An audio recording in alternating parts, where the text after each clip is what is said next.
করো না মা, সারাদিন কারেন্ট ছিল না, দুবেলা ঠিকঠাক খাওয়া হয়নি। এই যে রোলটার পুরো আমি লন্ডভন্ড করে দিয়েছি।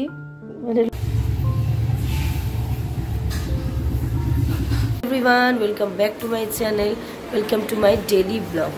সো আজকে সকাল থেকেই শুধু কারেন্ট আসছে আর যাচ্ছে, যেমন এতক্ষণ কারেন্ট ছিলই না, এই মাত্র জাস্ট কারেন্ট এসছে। সেই জন্য আমি ব্লগটা স্টার্ট করতে পারছিলাম না, কারণ এত অন্ধকার, সারা গদ্দর হয়ে আছে। দেখো ঘেমে পুরো আমি স্নান করে গেছি। তো মাও রান্না বসিয়েছে, মাও ঠিক মতো রান্না করতে পারছে না, বাচ্চাগুলো স্কুল থেকে চলে এসছে, এখনও পর্যন্ত স্নান করাতে পারিনি। সো এই যে জাস্ট কারেন্টটা এলো, তো চলো একে একে কাজগুলো করি আর তোমাদের সাথে আজকে সারাটা দিন শেয়ার করি। রান্নাঘরে চলে এসেছি, এখনো পর্যন্ত মাছটা রান্না হয়নি, কারণ কারেন্টটা চলে যেতে না সব কিছু লেট হয়ে গেছে। মা তাই অন্ধকারের মধ্যে একটা তরকারি বানিয়েছে, কুমড়ো, পটল, বিনস, একটু পাঁচমিশালি টাইপের সুন্দর একটু কষা কষা করে একটা তরকারি বানিয়েছে। আর এবার করবে হচ্ছে এটা কাতলা মাছের মা বললো অনেক দিনদের ওই কালিয়া বা একটু কষা কিছু করবে। তো চলো রেসিপিটা তোমাদের সাথে নয় শেয়ার করব। এই স্নান করবি না তোরা? এই স্নান করবি না? তাড়াতাড়ি খেলা ফেলা গোটা, স্নান করবি চল।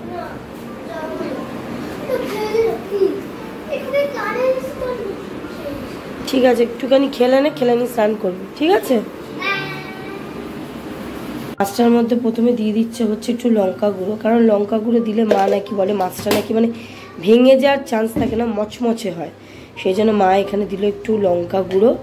এবার দেবে একটুখানি হলুদের গুঁড়ো, আর যেরকম সবাই জানো নুন দিয়ে এটাকে ম্যারিনেট করা হবে। এই যে দিয়ে দিল নুন, ব্যাস নুন দিয়ে এটা ভালো করে এবার এটাকে মেখে নেবে, মেখে নিয়ে মাছটাকে এবার ভাজবে।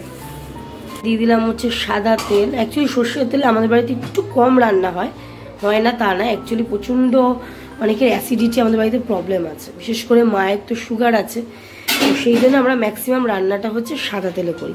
তো কড়াইতে দিয়ে দিয়েছি তেলটা এবার গরম হলেই মাছটাকে ছেড়ে দেবো। মাছগুলোকে এই ছেড়ে দিয়েছি, এবার একটা একটা করে সব মাছ ভাজবো আর ভেজে তুলে রাখবো। এই যে মাছ ভাজা হয়ে গেছে কমপ্লিট। এবারে মা দিয়ে দিল কড়াই এটা পেঁয়াজটাকে একটু লাল লাল করে ভাজা হয়ে গেলে এবার একে একে দিয়ে দেবো আমরা মশলা। একটু রসুন পেস্ট,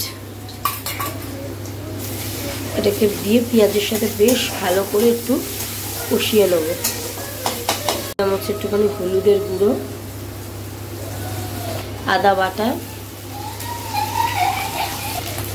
হলুদ, এই জিরে গুঁড়ো, হলুদ গুঁড়ো না জিরে গুঁড়ো দিলাম, এটাকে বেশ ভালো করে একটু কষিয়ে নেবো। গোটা টমেটো দিয়ে দিলাম, দিয়ে এটাকে বেশ ভালো করে একটু কষিয়ে নেবো। ভালো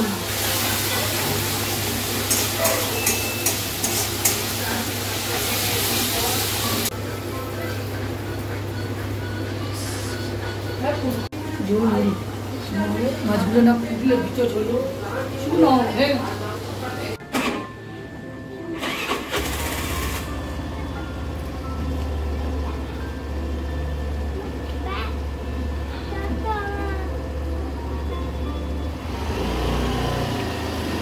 বাচ্চাগুলো তো পড়তে চলে গেছে, এখন ঘরে এখন ফ্রি টাইম বলতে গেলে আমি আর মায়ের একান্তের সময় কাটানোর এখন সময় দুজনে, আমার আর আমার মায়ের। বড় ছিল ও তো চলে গেল বাচ্চাটাকে পড়তে দিতে। তো যাই হোক, এখন বসে আছি, এখন প্রিপারেশান রাতের ডিনারটা কি হবে ডিসাইডেড। মাকে তো আজকে জ্বালানোর একটা প্ল্যানিং আছে আমার, ঠিক আছে? জ্বালাই না, আমি সত্যিই জ্বালাই, আর মা সবই করে। তাই মাকে আমি জিজ্ঞাসা করছি, দাঁড়াও কি ব্যাপারটা আমি করতে যাচ্ছি, দাঁড়াও। রাতে আজকে কি বানাবে? কেন রোল বানাবে মা? হ্যাঁ করো না মা, সারাদিন কারেন্ট ছিল না, দুবেলা ঠিকঠাক খাওয়া হয়নি। তো বুঝতেই পারছো আজকের ইচ্ছা হয়েছে যে এগরোল। তো এগরোল মা খুব সুন্দর ঘরোয়া রোল, জানো সবসময় ঘরোয়া খাবার মানেই হচ্ছে সুস্বাদু আর হচ্ছে হেলদি খাবার। তো মাকে এখন বলেছি, দেখা যাক কতটা কি হয়। তো চলো দেখা যাক মা কি করে, তারপর তোমাদের সাথে শেয়ার করছি। সে মা মেখে ফেকে রেডি করে নিয়েছে। মা আজকে আমাকে বানিয়ে দেবে হচ্ছে এগ রোল। আজকে আমার রাতের ডিনারই হচ্ছে এগ রোল। অনেক দিন মানে মায়ের হাতে এগ রোল খাইনি, যে মা সব মানে জোগাড়জান্তি হয়ে গেছে। আমি ওখানে, মা ওটা নিয়ে আসো, শশার পেঁয়াজটা দাও। এই দেখো শশার পেঁয়াজটা হচ্ছে আমি কুচি কুচি করে কেটে দিয়েছি। একটু তো হেল্প করতেই হবে, এত কিছু মা করবে বলে কথা। আর আজকের প্রচণ্ড গরম, কদিন প্রচণ্ড গরম পড়েছে। তো চলো এগুলোটা যখন বানাবে তখন আবার তোমাদের সাথে শেয়ার করব। এই যে আমার একদম রোল রেডি, মা এখানে করে নিচ্ছে এগ রোল। এই যে হয়ে গেছে, এটা আগে নামিয়ে নিয়েছে, এই যে এটা আরেকটা নামাচ্ছে। আর এই রান্নার যে কিভাবে প্রিপারেশনটা নিয়ে কীভাবে পার্ট বাই পার্ট করলাম, যদি দেখতে চাও তাহলে ইউটিউব চ্যানেলে উমার হ্যাংলা হেসেলে এটা পোস্ট হবে কালকে সকাল 9টায়, ওখান থেকে তোমরা দেখে নিও। এই যে রোলটার পুরো আমি লন্ডভন্ড করে দিয়েছি, মানে লন্ডভন্ড বলতে মাকে কাগজ দিতে দিইনি, যার জন্য পুরোটা খুলে দেখো একদম একাকার হয়ে গেছে।